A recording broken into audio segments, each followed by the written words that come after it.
vraie politique de Cossenaglo, c'est de protéger ses citoyens.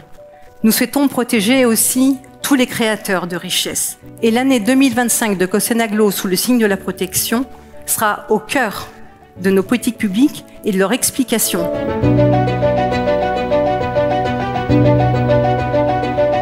CSA protège contre l'insécurité civile. J'en veux pour preuve le déploiement de nos policiers municipaux et gardes champêtres. C'est plus de 40 agents qui sont sur le terrain pour lutter contre l'incivilité, pour lutter contre les violences qui pourrissent le quotidien de nos administrés.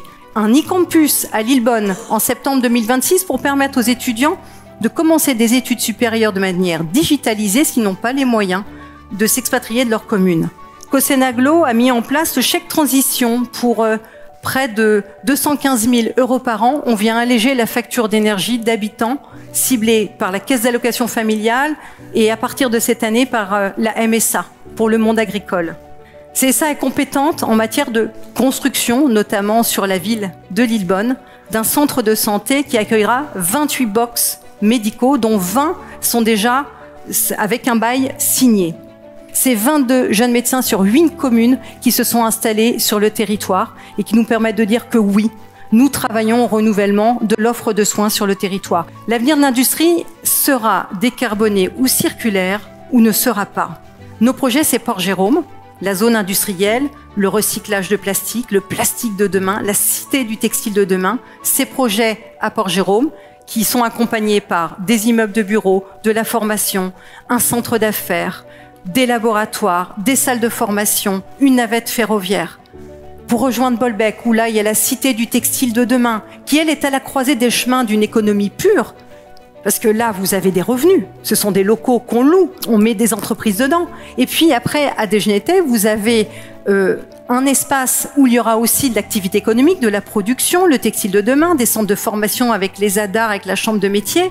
On a mis en place le transport à la demande. C'est un phénomène local de proximité qui a démarré. C'est plus de 3000 passagers, c'est 23 000 voyages. C'est autant de personnes qui n'avaient pas accès à la mobilité pour pouvoir aller faire leurs courses, accéder aux soins, aux espaces administratifs qui l'ont aujourd'hui. Vous savez, il n'y a pas un village qui aurait des habitants s'il n'y a pas les activités à côté, à 6-7 km. Comme il n'y a pas une ville qui vivrait s'il n'y avait pas les villages autour pour accueillir une population qui souhaite aussi être à la campagne. Je crois que c'est un échange extrêmement fructueux. Vous l'aurez compris, en 2025, Cossenaglo s'affirme plus que jamais comme le parapluie protecteur pour l'ensemble de nos citoyens. C'est aussi un moteur d'innovation pour nos communes, nos habitants, nos entreprises. Face aux défis économiques, sociaux ou environnementaux, nous agissons avec détermination et pragmatisme.